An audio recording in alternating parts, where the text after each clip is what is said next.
Darshan shift ವಿಚಾರಕ್ಕೆ ಸಂಬಂಧಪಟ್ಟಂತೆ ಕ್ಷಣದ ಮಾಹಿತಿಯನ್ನಂತೂ ರಿಪಬ್ಲಿಕನ್ ನಿಮ್ಮ ಮುಂದೆ ಇಡ್ತಾ ಇದೆ. ಕಾರಣ ಈ ರೇಣುಕಾಸ್ವಾಮಿ ಕೊಲೆ ಪ್ರಕರಣಕ್ಕೆ ಸಂಬಂಧಪಟ್ಟಂತೆ 4 ಜನ ತುಮಕೂರು ಜೈಲಲ್ಲಿದ್ದಾರೆ. ಅವ್ರನ್ನ ಹೊರತುಪಡಿಸಿ ಉಳಿದೆಲ್ಲ ಆರೋಪಿಗಳನ್ನ ಕೂಡ ರಾಜ್ಯದ 9 ಜಿಲ್ಲೆಗಳ ಜೈಲುಗಳಿಗೆ ಶಿಫ್ಟ್ ಮಾಡುವಂತ ಕಾರ್ಯ ಆಗ್ತಾ ಇದೆ. ರಾಜ್ಯದಂತಿದ್ದ ದರ್ಶನ್ ಈಗ ಬಳ್ಳಾರಿಗೆ. ರಿಪಬ್ಲಿಕನದಲ್ಲಿ ಕ್ಷಣದ ಮೆಗಾ ಕವರೇಜ್, ಕ್ಷಣದ ಎಕ್ಸ್ಕ್ಲೂಸಿವ್ ಮಾಹಿತಿ ನಿಮ್ಮ ರಿಪಬ್ಲಿಕನದಲ್ಲಿ ಮಾತ್ರ. ಬಳ್ಳಾರಿಯ ಹೈ ಸೆಕ್ಯೂರಿಟಿ ಸೆಲ್ನಲ್ಲಿ ದರ್ಶನ್ ಇರ್ತಾರೆ, ಸಿದ್ಧತೆಗಳು ಕೂಡ ಆಗ್ತಾ ಇದೆ. ಬಳ್ಳಾರಿ ಹೈ ಸೆಕ್ಯೂರಿಟಿ ಸೆಲ್ನಲ್ಲಿ ದರ್ಶನ್ ಇರಲಿದ್ದಾರೆ. ಈಗ ಅಲ್ಲಿ ಅಧಿಕಾರಿಗಳಿಗೆ ಟೆನ್ಷನ್. ದರ್ಶನ್ ಬಂದ್ರಲ್ಲಪ್ಪ ಏನ್ ಮಾಡೋದು ಅನ್ನುವಂತ ಟೆನ್ಷನ್ ಅಲ್ಲಿ ಅಧಿಕಾರಿಗಳಿದ್ದಾರಂತೆ. ನಮ್ಮ ಪ್ರತಿನಿಧಿ ರೇಣುಕಾರಾಧ್ಯ ಹೇಳ್ತಾ ಇದ್ರು. ಬಳ್ಳಾರಿ ಕೂಡ ನಿಮ್ಗೇನಲ್ಲಿ ರಾಜಾತಿಥ್ಯ ಸಿಕ್ಕಿಲ್ಲ ಅಂತ ಸುದ್ದಿಗಳು ಬಂದಿಲ್ಲ ಅಂತ ಅಲ್ಲ, ಅಲ್ಲೂ ಕೂಡ ರಾಜಾತಿಥ್ಯ ಸಿಕ್ಕಿದೆ ಹಲವು ಆರೋಪಿಗಳಿಗೆ, ಹಲವು ಬಾರಿ ಅದು ಸುದ್ದಿ ಕೂಡ ಆಗಿದೆ. ನಿನ್ನೆ ಅಲ್ಲಿಂದ ಆಚೆ ಬಂದಂತ ಒಬ್ಬ ವ್ಯಕ್ತಿ ಮಾತನಾಡ್ತಾ ಇದ್ರು, ದುಡ್ಡು ಕೊಟ್ರೆ ಇಲ್ಲೂ ಎಲ್ಲ ಸಿಗುತ್ತೆ ಅಂತ. ಆದ್ರೆ ಈಗ ಹಾಗಾಗಲ್ಲ, ಅಲರ್ಟ್ ಆಗ್ಬಿಟ್ಟಿದ್ದಾರೆ ಅಧಿಕಾರಿಗಳು. ಯಾಕೆ ಬೇಕು ಸಹವಾಸ ಅನ್ನೋ ರೀತಿಯಲ್ಲಿ ಪರಿಸ್ಥಿತಿ ಕಾಣಿಸ್ತಾ ಇದೆ. ಹಾಗಾಗಿ ಎಲ್ಲ ರೀತಿಯ ಸಿದ್ಧತೆಗಳು, ದರ್ಶನ್ ಬರ್ತಾರೆ ಅನ್ನೋ ಕಾರಣಕ್ಕೆ ಬೆಳಗ್ಗೆಯಿಂದ ಕಾಯ್ತಿದ್ದಾರೆ. ಬಟ್ ಎಷ್ಟೊತ್ತಿಗೆ ಬರ್ತಾರೆ, ಹೇಗಾಗುತ್ತೆ ಅನ್ನೋದು ಗೊತ್ತಾಗ್ಬೇಕಷ್ಟೇ. ಅಂದ್ರೆ ಮಾರ್ಗ ಬದಲಾವಣೆ ಆಗಿರೋದ್ರಿಂದ ಸ್ವಲ್ಪ ವಿಳಂಬ ಆಗೋ ಸಾಧ್ಯತೆ ಇದೆ ಅವ್ರನ್ನ ಶಿಫ್ಟಿಂಗ್ ಮಾಡೋದು.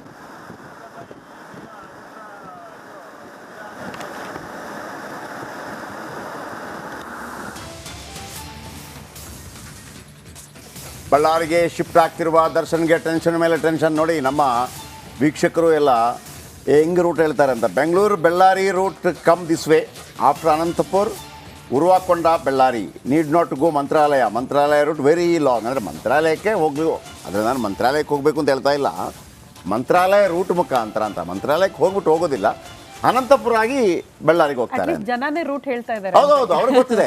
ಅವ್ರಿಗೆ ನೋಡಿ, ಬೆಳಗ್ಗಿನ ತಿಂಡಿ ಕೊಟ್ಟರು ಕೂಡ ತಿಂದಿಲ್ಲ ಅಂತ ಟೆನ್ಷನ್ ಇದ್ದೇ ಇರುತ್ತೆ. ಬೆಳಗ್ಗೆ ಯಾವ ತಿಂತಾನೆ ಸುಮ್ಮನೆ ಅಲ್ವಾ? ಅಲ್ಲ, ತನ್ನ ತಪ್ಪಿಲ್ದೆ ಅಭಿಮಾನಿಗಳು, ನೀವು ಹೇಳ್ದಂಗೆ ಅಭಿಮಾನಿಗಳಿಂದ ಕೆಟ್ಟಾಗಿ ಬಿದ್ದಿದ್ದಾರೆ, ಟೆನ್ಷನ್ ಆಬ್ವಿಯಸ್ಲಿ ಇರುತ್ತೆ. ತಿಂಡಿ ವಿಚಾರ ಏನು ಗೊತ್ತಾ ಮೇಡಮ್, ಈಗ ನೀವೇ ಅಪ್ಪ ಯಾವುದಾದ್ರೂ ಮದುವೆಗೆ ಹೋಗ್ಲಿಕ್ಕಿರತ್ತೆ ಅಂತ ಇಟ್ಕೊಳ್ಳಿ, ನೀವು ಮೇಕಪ್ ಮಾಡೋ ಫೋರ್ಸಲ್ಲಿ ತಿಂಡಿಯಲ್ಲಿ ತಿಂತೀರಿ, ತಿಂತೀರಾ? ಅದು ಅರ್ಧಂಬರ್ಧ ಟೀ ಕುಡ್ದಿರ್ತೀರಿ. ಅಯ್ಯೋ, ಆ ವಿಷಯ ನಮಗೆ ಗೊತ್ತಿರೋ, ಎಲ್ಲರಿಗೂ ಗೊತ್ತಿರುತ್ತೆ. ಅದಷ್ಟೇ. ಪಾಪ ದರ್ಶನ್ ಏನು ಮಾಡಲಿಕ್ಕಾಗತ್ತೆ? ಈ ಮಿಡ್ಲಲ್ಲಿ ಎಲ್ಲ ಪೊಲೀಸರು ಕರ್ಕೊಂಬಂದು ಮತ್ತೊಂದು, ಆಮೇಲೆ ಬಾಕಿ ಟೈಮಲ್ಲಾದರೂ ಒಂದು ಖುಷಿ ಇರುತ್ತೆ. ಈ ಫ್ಯಾನ್ಸ್ಗಳು ಬಂದಾಗ ಇರೋ ಅಲ್ಲಿ ಮತ್ತೊಂದು, ಅಲ್ಲಿ ಮಾಡೋಂಗಿಲ್ಲ, ಮಾತಾಡೋಂಗಿಲ್ಲ, ಎಲ್ಲವಿರುತ್ತೆ. ಸೊ ಹಾಗಾಗಿ ಅದೊಂದು ಟೆನ್ಷನ್. ಆಮೇಲೆ ಅಲ್ಲಿ ಹೆಂಗಿದೆ ಅಂತ ಯಾವನು ಗೊತ್ತು? ಬಳ್ಳಾರಿಯಲ್ಲಿ ಅಲ್ಲಿ ಕೆಲವು ಕ್ರಿಮಿನಲ್ಗಳಿರ್ತಾರೆ, ಅವ್ರ ಹತ್ರ ಮತ್ತೆ ಶುರು ಮಾಡಬೇಕು. ಇಲ್ಲಾದರೂ ಒಂದು ಅಡ್ಜಸ್ಟ್ಮೆಂಟ್ ಆಗಿತ್ತು, ಆಲ್ರೆಡಿ ಮಾತಾಡಿ ಎಲ್ಲ ಆಗಿತ್ತು. ಯಾಕೆಂತಂದರೆ ನೋಡಿ ವೀಕ್ಷಕರು, ಒಂದು ಹೇಳ್ತೀನಿ, ಈ ರಾಜಕಾರಣಿಗಳು ಎಂಥ ನಾಲಾಯಕಗಳು ಅಂತಂದರೆ ಇವರಿಗೆ ನಾವು ವೋಟ್ ಹಾಕಿ ತೆರಿಗೆ ಕೊಟ್ಟು ನಡೆಸ್ರಪ್ಪ ಈ ರಾಜ್ಯವನ್ನು, ಈ ದೇಶವನ್ನು ಅಂತ ಕೊಟ್ಟರೆ, ಈ ದರ್ಶನ್ ಒಳಗೋದಾಗ ಗೊತ್ತಾಯ್ತು ಅವ್ರಿಗೆ ಈ ಮೀಡಿಯಾದವರು ಬಿಡೋದಿಲ್ಲ ಅಂತಂದ್ಬಿಟ್ಟು ಸುದ್ದಿ ಮಾಡ್ತಾರೆ ಅಂತ. 4 ಜನ ಬಂದಿದ್ದಾರೆ, ಸಾಲಿಡ್ಗಳು ಬಂದು CM ತಲೆ ಮೇಲೆ ಕೂತಿದ್ದಾರೆ, ಹಂಗಾಗೋದಿಲ್ಲ ಅಂತಂದ್ಬಿಟ್ಟು. CM ಕೇರೆ ಮಾಡಲಿಲ್ಲ. ಆಮೇಲೆ ಇವರೇನು ಮಾಡಿದ್ದಾರೆ, ಪೊಲೀಸ್ ಅಧಿಕಾರಿಗಳು ಬಿಟ್ಟು ಒಳಗಿದ್ದವರಿಗೊಂದು ಮಾಹಿತಿ ಕೊಟ್ಟಿದ್ದಾರೆ, ದರ್ಶನ ಚೆನ್ನಾಗಿ ನೋಡ್ಕೋಬೇಕು ಅಂತ. ಯಾರು ದರ್ಶನ ಚೆನ್ನಾಗಿ ನೋಡೋದು? ವಿಲ್ಸನ್ ಗಾರ್ಡನ್ ನಾಗ ನಟೋರಿಯಸ್. ಅವರೆಲ್ಲ ಏನು ಗೊತ್ತಾ, ಯಾರಿಗೂ ಕೇರ್ ಮಾಡಲ್ಲ ಅವರೆಲ್ಲ, ದರ್ಶನ್ಗೂ ಕೇರ್ ಮಾಡಲ್ಲ. ದರ್ಶನ್ ಬಂದರೆ ಕೂರಿಸ್ಕೊ. ಈಗ ಈ ವಿಲ್ಸನ್ ಗಾರ್ಡನ್ ನಾಗನ ಫೋಟೋ ಇದೆಯಲ್ಲ, ಇನ್ನೊಬ್ಬ ನಾಗ, ಆಮೇಲೆ ಕುಳ್ಳಸೀನ, ಆಯ್ತಾ? ಇದು ದರ್ಶನ್ ಬಂದಿರೋದು ಇಲ್ಲಿಗೆ. ದರ್ಶನ್ ಇರುವಲ್ಲಿಗೆ ವಿಲ್ಸನ್ ಗಾರ್ಡನ್ ನಾಗ ಹೋಗಿರೋದಲ್ಲ, ನೆನಪಿಟ್ಕೊಳ್ಳಿ ನೀವು. ಬ್ಯಾರಕ್ ಹತ್ರ ಅಂದ್ರೆ ಕರೆದ್ರು, ನಾನು ಹೋದೆ ಅಂತ ದರ್ಶನ್ ಹೇಳ್ಕೊತಾರೆ. ಇಲ್ಲ ಸರ್, ನಾನು ಅಲ್ಲ, ಅವರೇ ಕರೆದ್ರು, ಬನ್ನಿ ದರ್ಶನ್ ಅಂದಾಗ ಬರಬೇಕು. ಈಗ ನಿಮ್ಗೆ ಇನ್ನೊಂದು ಮಾಹಿತಿ ಹೇಳ್ತೀನಿ ವೀಕ್ಷಕರ, ತುಂಬ ಜನರು ಗೊತ್ತಿಲ್ಲ ಈಗಲೂ ಕೂಡ. Dawood Ibrahim, notorious criminal, India's most wanted Dawood Ibrahim ದುಬೈಗೆ ಕರೆಸ್ಕೊತಾ ಇದ್ದ. ದುಬೈಗೆ ಹೀರೋ ಹೀರೋಯಿನ್ಗಳನ್ನು ಕರೆಸ್ಕೊತಾ ಇದ್ದ. ಈಗಲೂ ಕೂಡ ಒಂದು ಫೋಟೋ ಓಡಾಡ್ತಾ ಇದೆ, ಅನಿಲ್ ಕಪೂರ್ ಇದಿರುವಂಥದ್ದು, ರಿಷಿ ಕಪೂರ್ ಇರುವಂಥದ್ದು ಅಂತೇಳಿ.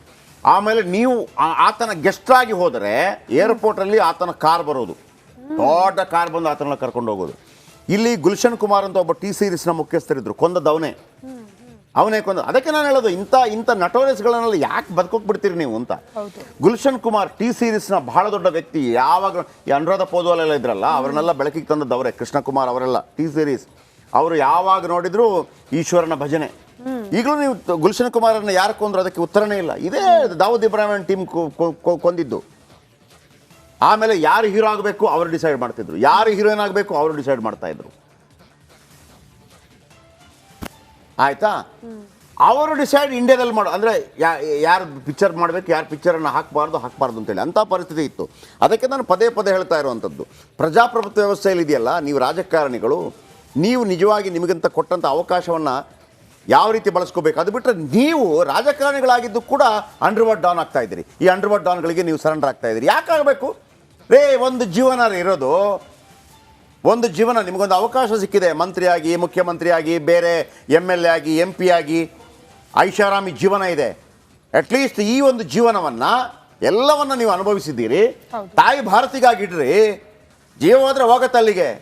ಒಂದು ಒಳ್ಳೆ ಸಮಾಜ ನಿರ್ಮಾಣ ಮಾಡೋದಕ್ಕೆ ಕಟಿಬದ್ಧರಾಗಿ, ಅದು ಬಿಟ್ಬಿಟ್ಟು ಯಾವ ನಕ್ಕಾ ಪಿಚ್ಚಗಳಿಗೆಲ್ಲ ಕಾಲಿಗೆ ಬೀಳ್ತಿರಲ್ಲ. ಮನ ಮರ್ಯಾದಿಲ್ವ ನಿಮಗೆ?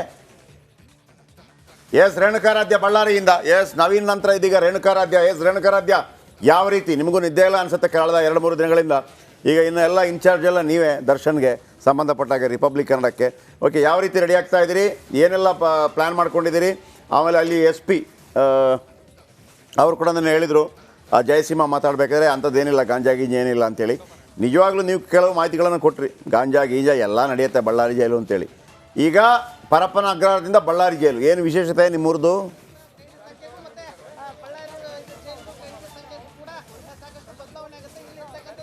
ಜಯಪ್ರಕಾಶ್ ಶೆಟ್ಟಿ, ಒಂದೇ ಮಾತಿನಲ್ಲಿ ಹೇಳೋದಾದ್ರೆ ಇಷ್ಟು ದಿನ ದರ್ಶನ್ ಅವರು ಪರಪ್ಪನ ಅಗ್ರಹಾರದಲ್ಲಿ ಸ್ವರ್ಗವನ್ನ ನೋಡಿದ್ದಾರೆ ಅಂತ ಹೇಳ್ಬೋದು.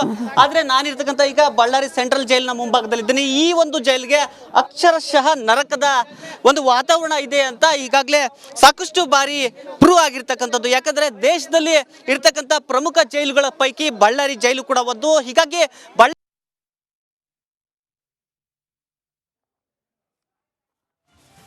ಯಾಕೆ ವಾಯ್ಸ್ ಹಿಂಗಾಗ್ತಾ ಇದೆ? ಒಂದು ಕಡೆ ದರ್ಶನ್ ಮಿಸ್ ಆಗ್ತಾ ಇದ್ದಾರೆ, ಎಲ್ಲಿದೆ ಗೊತ್ತಾಗ್ತಾ ಇಲ್ಲ. ಮತ್ತೊಂದು ಕಡೆ ವಾಯ್ಸ್ ಮಿಸ್ ಆಗ್ತಾ ಇದೆ. ಎಲ್ಲ ಮೀಡಿಯಾದವರು ಅಟ್ ಎ ಟೈಮ್ ಒಂದೇ ಕಡೆ ಇರೋದ್ರಿಂದ ಸ್ವಲ್ಪ ನೆಟ್ವರ್ಕ್ ಇಶ್ಯೂ.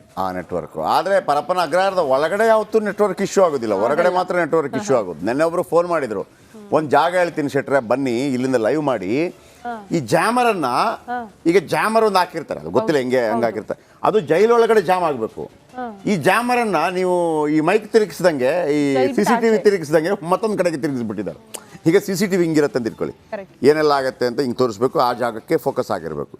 ಈ ಪೊಲೀಸರು ಹೆಂಗಿರ್ತಾರೆ ಅಂತಂದರೆ, CCTVಯನ್ನು ಹಿಂಗೆ ತಿರುಗಿಸ್ಬಿಟ್ಟಂಗೆ ಮತ್ತೊಂದು ಕಡೆಗೆ, ಜಾಮರನ್ನು ಮತ್ತೊಂದು ಕಡೆಗೆ ತಿರುಗಿಸಿದ್ದಾರೆ.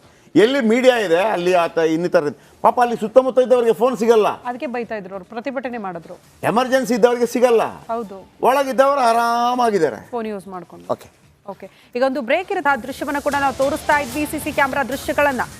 ರಾಜನಂತಿದ್ದ ದರ್ಶನ್ ಈಗ ಬಳ್ಳಾರಿ ಕಡೆಗೆ, ಕೆಲವೇ ಕ್ಷಣಗಳಲ್ಲಿ ಪೊರ್ಕಿ ಬಳ್ಳಾರಿ ಕಡೆಗೆ. ಆಂಧ್ರದ ಉರುವಕೊಂಡ ದಾಟಿದ್ದಾನೆ ದರ್ಶನ್ ಅನ್ನೋದ್ರ ಡೀಟೇಲ್ ಸಿಗ್ತಾ ಇದೆ. ಇನ್ನು 15 ನಿಮಿಷಗಳಲ್ಲಿ ಬಳ್ಳಾರಿ ಜೈಲ್ಗೆ ನಟ